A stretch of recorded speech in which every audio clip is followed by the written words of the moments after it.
Welcome to Massive Late Fee. And now your hosts, Mark and Carol. Well, hello everyone. Welcome back to Massive Late Fee. My name is Mark. With me as always is my girlfriend Carol. How you doing today, Carol? Hey, what's up? Not much. It's been a good week here. It is August 17th, 1996. Yeah, it is. Speeding our way through August.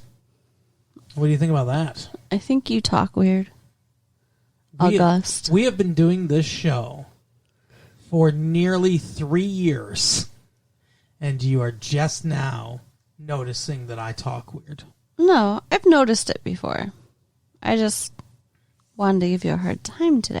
Oh, okay. Well, mission accomplished. It is one of my favorite things to do. Yeah. How have you acclimated to our living situation? Still kind of getting used to it. Yeah. How about you? I think it's nice to have somebody. You know how like my clothes used to be on the floor all the time, and now somehow they're not. Magic, huh? They're not on the floor anymore. It's because there's a magical little fairy that follows you around and picks up after you. Came with the apartment. Right. But I cook dinner for you and stuff, you know. Yeah, sometimes. It's a trade-off. Sometimes. Wow. Who cooked dinner tonight? Okay, but who cooks delicious food? Hey, now. Both of us. Oh, yeah. The dinner was really good tonight. Yeah, it was. I made chicken quesadillas because I'm awesome. Mm-hmm. And I made green sauce. Yeah, 'Cause you're also awesome. Yeah, exactly. Exactly. It's the apartment of awesome. Yeah. And the boys are running around.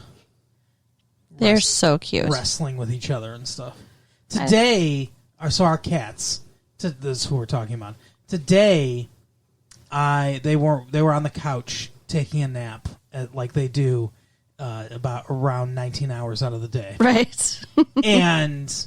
But the one, I think it was Boxer, had his arm, like both of his arms or front legs around Buddy, his brother's neck, like basically like he was hugging him So while cute. they were sleeping. Maybe I should figure out a way, because I know on our website that it takes a long time to upload, like I think a picture is something in the neighborhood of like 400K or something like that. That's like how many bytes it is, Wouldn't we need to first get a digital camera? Yeah, I have to. Well, what I have to do is I have to transfer it to, like, I have to get it. I have to take the camera in, take the images in, get it transferred, and then upload it. But you Sounds can also like a pain in the ass. Actually, no, you don't need any kind of camera that has. What I can do is scan it in. I can scan it into. They have these new printers where you put a picture in there, like a physical picture, and you can scan almost like a Xerox, right? Like a copy, and it hooks up to the computer. You can scan it in there. Okay. But it takes a long time to upload it. So we're going to buy a scanner. Yeah, a printer scanner, yeah. And then I could put some pictures of them on retrolatefee.com, so if anybody wants to go see the new kittens, they can go to retrolatefee.com and see them. I guess, but I guess I better also mention that we have a Patreon in case you guys want to help us buy a scanner. Yeah, well, So check out that Patreon website his friend made. Yeah, that's right. My buddy made this, and we're the only ones on it right now. Just so you can, give us money. Yeah, you can donate to us to tell us how much you appreciate us doing this show. Well, and we do put a little bit of extra stuff on there for you, too. Oh, there's extra stuff there. Yeah. We haven't done any extra stuff in a minute. No. Like, a while. Like, you've been busy. Yeah, Really busy. He Yeah. works a lot of overtime I do. It's fun. to pay for the apartment. That's right. It makes sense. It does. It's logical. You're right. I work too. Yeah, we both work. We're at the point in our lives where we both work. What age is that? You decide. Right. But we're at the point of our lives where we are living in an apartment together. We're not yet married, and we don't have any children. We're living in sin. Oh yeah, that's right. It's no good. It is snow good. You're right. It's so good. But I mean, like, what was your favorite thing that we did this week, Carol? I'm stretching for time, by the way, guys, because guess what? You might have noticed, I have no news at all this week. I scoured the paper and I was like, nothing of interest is happening, at least not in the entertainment world. There might be some politics stuff happening or whatever, But nobody cares. And then there's, like, the Olympics is going on, but, like, Nobody cares. right. I mean, yeah. Carol obviously doesn't care. But My favorite thing we did this week was frickin' snuggle with kittens. I mean, come on. frickin' snuggle with kittens. Well, we Yeah. went to the mall as well, which is always fun. Yeah, the mall is awesome. I Yeah. bought a choker. Yeah. And you moved in with one. Hey now. No, I went rollerblading with some friends of mine. The coordinated people do stuff. Right. And, yeah, I don't know, like, I recorded on the VCR the music video of Runaway Train by Soul Asylum Soul Asylum. because he keeps missing it and it makes me cry and I wanted to share the tears. Yeah, I've missed it for 3 years.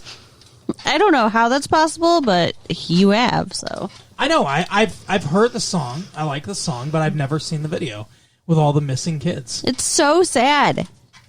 So we spent all weekend looking for missing kids. We just kept coming up to kids on the in the mall or at stores. Like, do you know where your parents are? Have you been kidnapped? It is 9:00. Do you know where your parents are? Right. And then they're holding their parents' hands. Mommy. No, but seriously, it's super sad and it makes me cry and I kind of hate it, but I kind of love it because I kind of love things that make me cry. Well, that's Soul Asylum for you. Right. They sing that other song, They say that misery loves company. You know that song? Kind of. We could start a company I think I've heard it before. and make misery frustrated. Oh, yeah. Okay. Incorporated. It always takes till that area of the song till I The remember it. chorus? Yes. That area of the song. That little piece of music. Anyway, so as mentioned, we don't have any news. We also didn't watch The Real World this week because it's so boring. Well, and because none of you decided to write us and say that you like listening to us talk about the real world. So Yeah, exactly. we just assume you don't want to hear it anymore. All right. So now we're just going to talk about the movie we saw this week. Oh, What the did we movie. see? Tin Cup. Tin Cup. I am convinced that Kevin Costner picks what movies he's going to do based on what sport he wants to learn. Because he does so many sports movies. What are all the sports movies he's done? Bull Durham, Field of Dreams, others.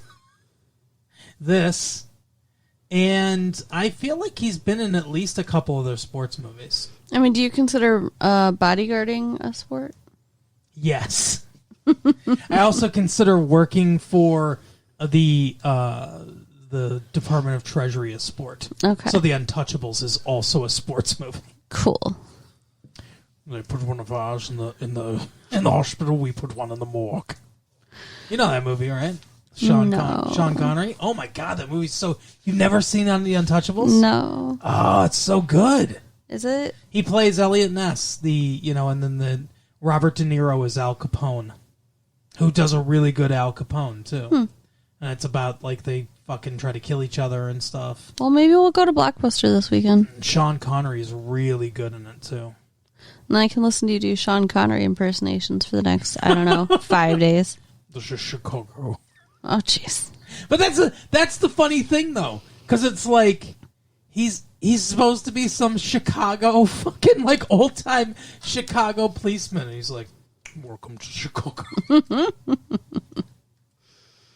he cannot do an accent. He can do Scottish. Well, he is Scottish. I know. I'm saying him, that's his not- accent. That's to him, the one he that's can not do. an accent. That's how he was born. But I mean, I guess you wouldn't want him to try at this point. No. Like English Spy. Oh, hello, Moneypenny. That's my joke. Sean Connery in a movie. I don't know if I've ever done this on the show before or not, but You have. I have. Mm-hmm. All right, well, forget it then. Do it, though. No, Because I'm sure not everybody listened to that tape. every tape is somebody's first tape, right? Right. Sean Connery's in, because he's Irish, or Scottish in every movie he's in. You know, Russian submarine commander, all that stuff. Right. And so it's like, all right, Sean, this movie takes place in Scotland. Everyone in it is Scottish, except for you. You're a Spaniard. I'm going to try. Como está, señor?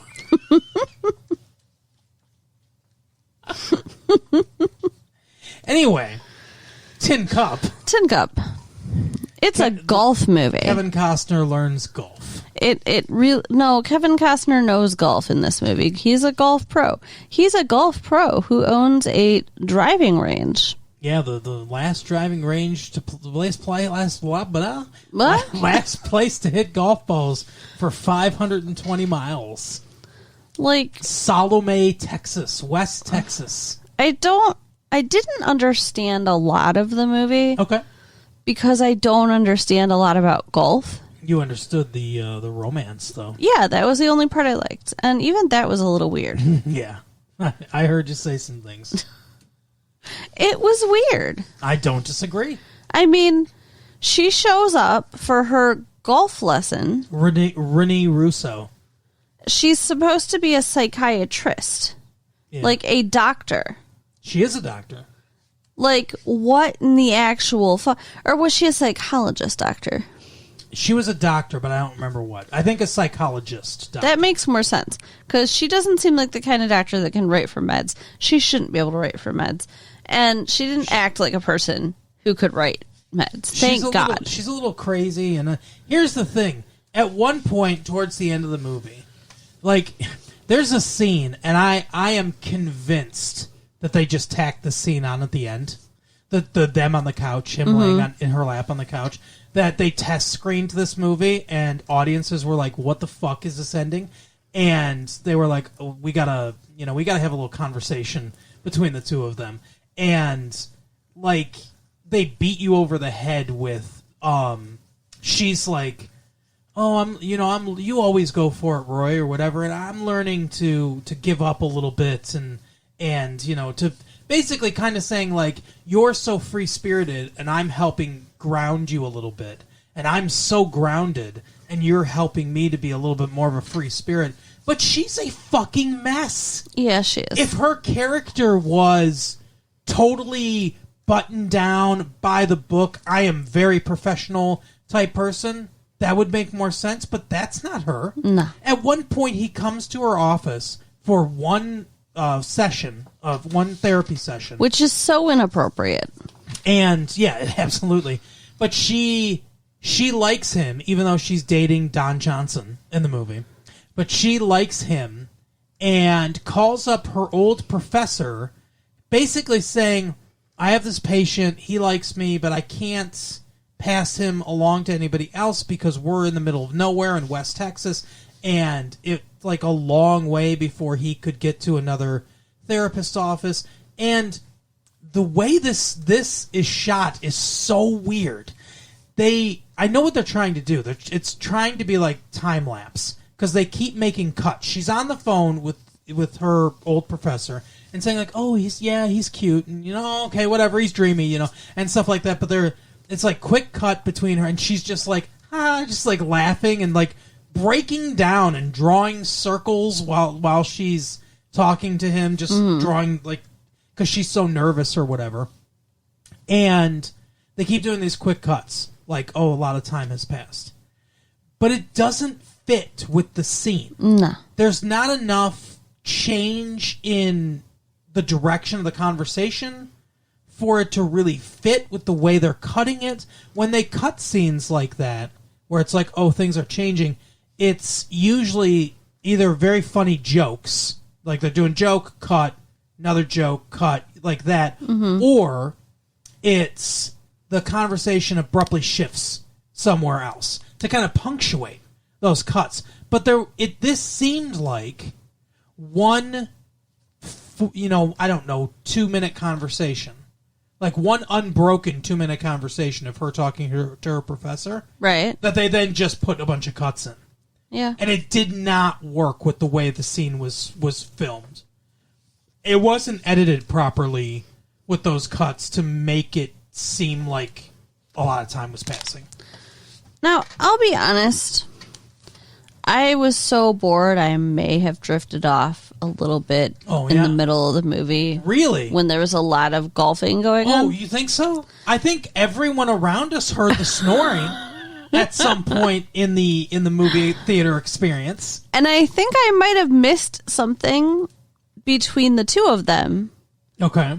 Because it seemed like they went from no relationship to a relationship very quickly and without a lot of build-up. They went from no relationship to fucking very quickly. Yeah.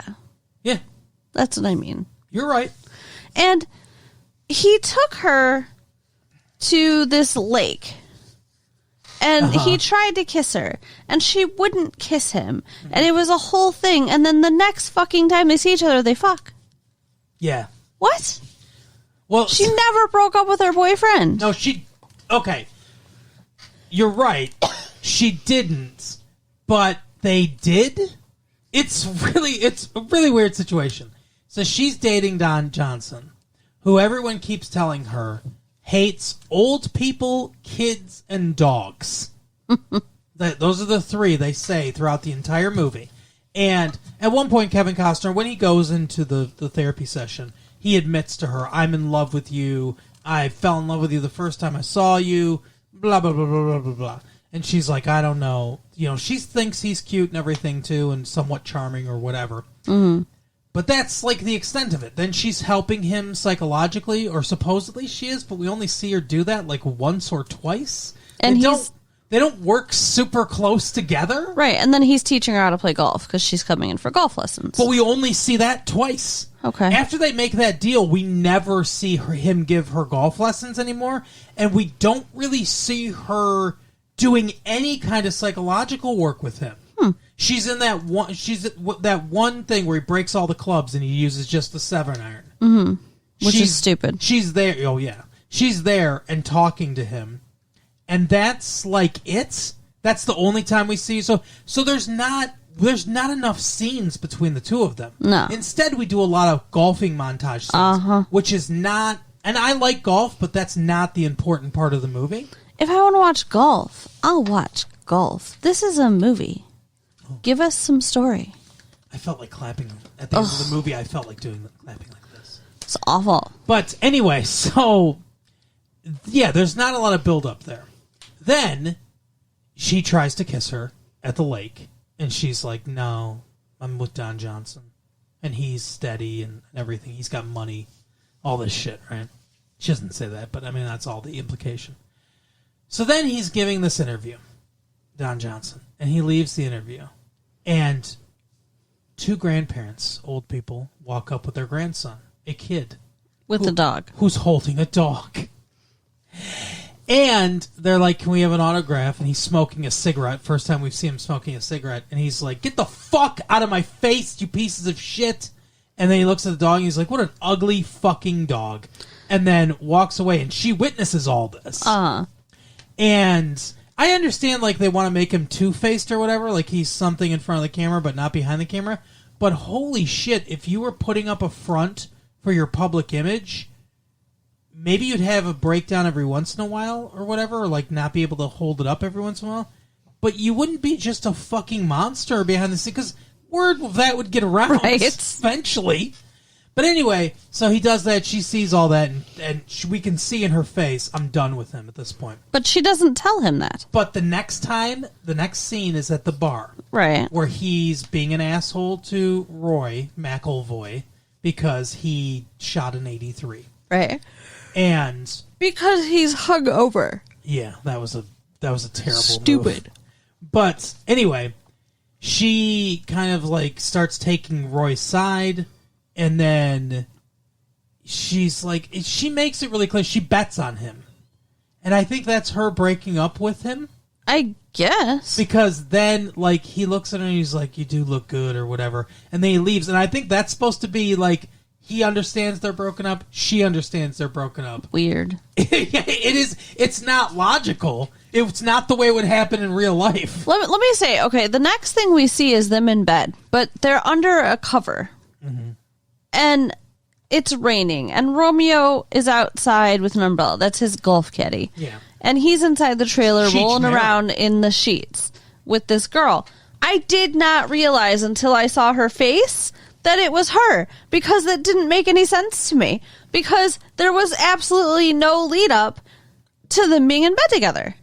Romeo, Cheech Marin's character, his romance with an eventual getting together with Roy's stripper ex-girlfriend is a better arc of romance. Correct. Because the entire movie, he's like, you should be nice to her. Why don't you tell her she's pretty? Or why don't you tell her she's a good dancer? Or all this right. Like, the whole movie, he's like, you can see, like, he does kind of like her. And then they have a couple scenes together where they talk, and then she has a scene where she's like, maybe I'm interested in this guy. Yeah. And, I see him in a new light now or whatever. And then they get together at the end of the movie, and that makes sense. Mm-hmm. They make more sense than Rene Russo and Kevin Costner. Although they do have decent chemistry together in the movie. And maybe that's because for once, they're an age-appropriate couple. Yeah. It's a 42-year-old woman and a 41-year-old man. And, they're cute together or whatever, and it's fine once they're together, but it just the transition did not fit to me. No, I agree. I don't think they built up or paid off that relationship very well. No. And I don't, like I said before, it doesn't make sense either. Where she's like, oh, he makes me, a little more loosey-goosey, and I make him a little more straight and narrow. She's not fucking straight and narrow. She's a scatterbrained lunatic. That's what her character is the whole time. Yeah. And his character has no arc at all, which is my biggest problem with this movie. But I don't know if I should get to that or not, or if we should save it. But I have a lot of things to say about the end of this movie. So the movie had me. Despite some of the problems that we've been talking about, I thought Kevin Costner's very charming and very good actor, and he really elevates this movie. Rene Russo, very charming, great actor. She helps elevate it as well. And Cheech Marin, I like him. I like him a lot. We saw him in that what's the Robert Rodriguez movie about the vampires? Oh and I like Desperado too, right? He was in that too. I think so. The bartender. Mm-hmm. Yeah, and I like him a lot too. And he's very good in this movie. But so the movie, the movie had me. I was like, okay, I like this. I like golf more than you, so that probably helped too. But I was like, okay, I get this. I'm with you. He's got to learn a lesson and everything. The whole movie. When he was a kid, they mentioned this. When he was a kid, he went to qualifying school to be on the professional golfing tour, right? And he had a shot where he had to get over water. And he could have played it safe and sunk a birdie or whatever and qualified. Instead, he wasted, I think it was a similar thing, like 7 shots or something like that, trying to get over this thing. He finally did it and made the thing, but guess what? It was one more than he needed to qualify. He was qualified for the professional tour with no problem. But he had to prove himself that he could do this because it's all balls and no brains at all. That's what this movie is. And he exhibits that behavior throughout the entire movie. At one point, when he wants to do something dumb again, his caddy, who he said, Cheech Marin, who said to him, "You have to listen to me. You have to take my advice if I'm going to do this for you," wants him to play it safe. And he's like, "Fuck that. I'm not going to play it safe." And he's like, "Fine, you want the 3-wood or whatever?" And he breaks it and snaps it so he can't use it. And then he asks for something else, and he breaks it and snaps that. And so he's like, "Fine, I'll use this." And he's like, "Oh, sometimes I have problems with this one." And he breaks all the clubs, all of his golf clubs, except for his 7-iron. And then he shoots the rest of the thing with the 7-iron, and he qualifies with the 7-iron like it's some big fucking accomplishment. Like, who gives a fuck? That proves nothing. That doesn't make you any better than anyone else. Yeah, and it makes you stupider than everyone else. So, anyway, but it works out for him. But he does that, right? Now, he says, "Oh, I'm gonna lay up this time." And what does that mean? That means that he's going to shoot a not as far of a shot. Like, so that the water's right there, right? You got to go over the water to get to the green. Or you can shoot it this way, where there's no water, very safe landing area. And go around it. And then have a much shorter shot to just pop up onto the green, but you have to take an extra shot. So that's what laying up is, basically. And Romeo's like, "No, go ahead, try it," or whatever, right? The first time. So he does. It doesn't work. He's like, he wants to shoot another one. He's like, "Just take your drop." So he takes his drop and makes it. He ends up making the course, or the U.S. Open record or whatever. Yeah. And then he has this major comeback, right? Last round, last shot. He's on the 18th hole with his fucking guy that he hates, who thinks about going for it, who honestly needs to go for it, to Don Johnson, to try to tie the guy that's one shot ahead of them, Jacobson, who we've never heard from the entire. He doesn't really matter. No.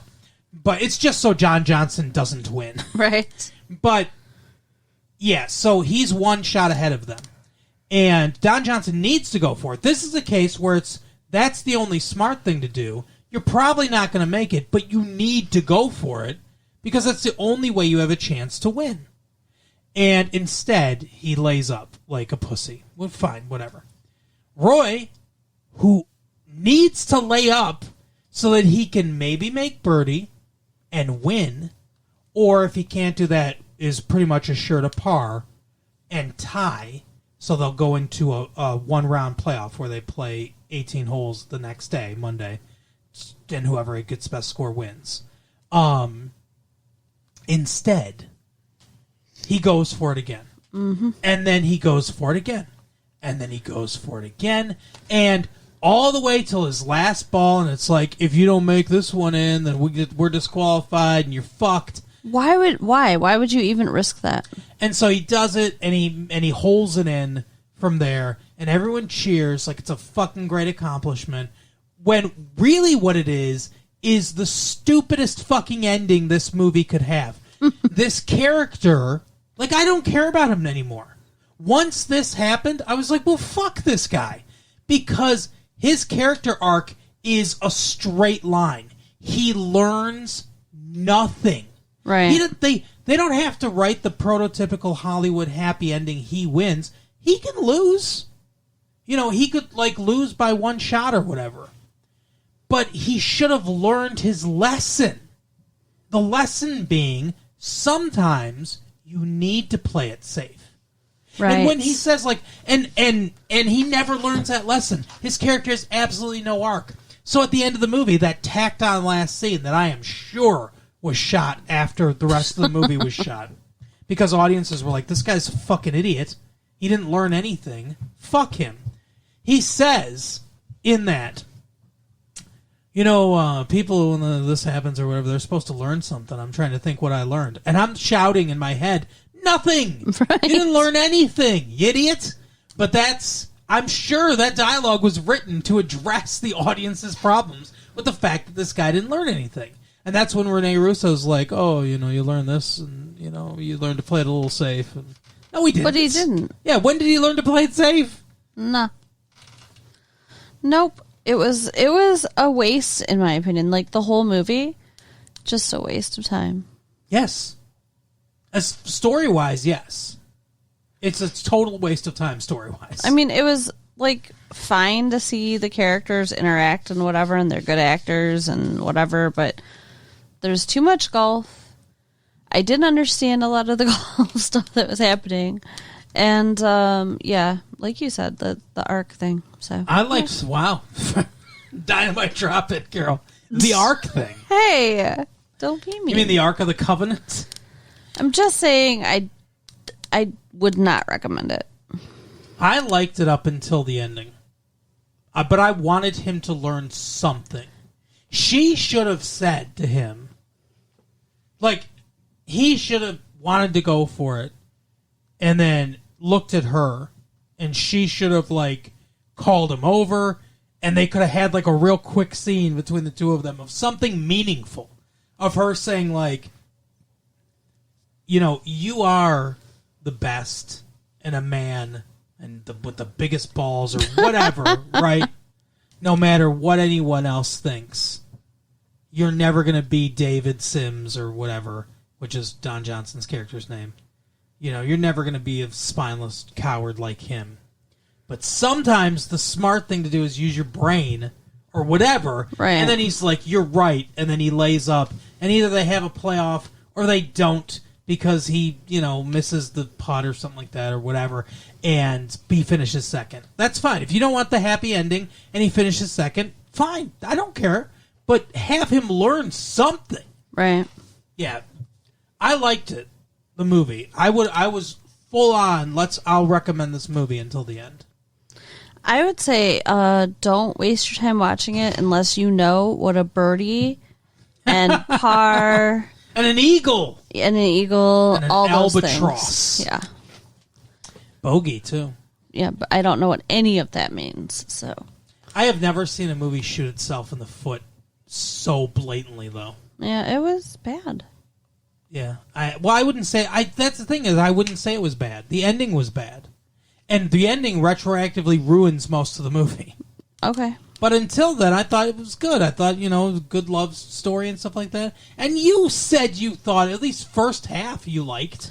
Yeah, the first half was all right. There was a lot less golf in the first half. A lot less golf and a lot more interaction that made sense. And a lot more of Rene Russo in a tight skirt. Wearing a bunch of weird golf shit. There was that. Anyway, that is the episode for the week, Carol.